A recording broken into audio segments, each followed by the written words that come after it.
Carbohydrates, fats, and protein are called macronutrients. They are the nutrients that we use in the largest amounts. Carbohydrates, or just carbs, are the body's primary fuel. They provide energy for your muscles during exercise. We can break these carbs down to the good and the bad. Bad carbs are the simple sugars found in baked goods, sugary beverages, and many desserts.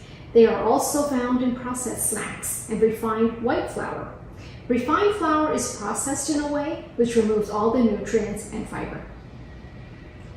Good carbs are the whole beans, legumes, vegetables, and unrefined flours. Unrefined flour still contains the nutrients, the fiber, and many of the vitamins and minerals. When buying bread, look for words like stone ground to indicate that it's made from whole grains. Protein is made up of many different amino acids. For a protein to be called complete, it needs to have all 20 amino acids. The largest source of protein is animal products, like meats and dairy, but protein can also be found in plant products like soy, many vegetables, nuts, and seeds. The third macronutrient is fat. It is vital for the body as an energy reserve, for insulation and protection of the organs, as well as for absorption and transport of fat-soluble vitamins. I like to break down fats into 3 categories: the good, the in-between, and the bad.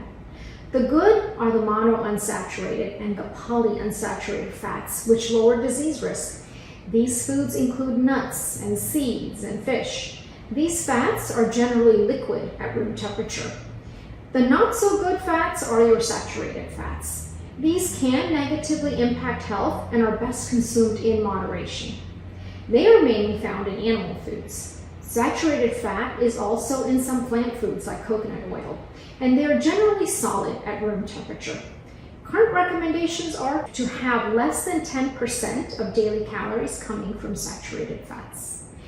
The bad fats are the trans fats, which increase disease risk even when eaten in small quantities. They raise your bad cholesterol and lower your good cholesterol. Foods containing trans fats are primarily in processed foods, which contain partially hydrogenated oil.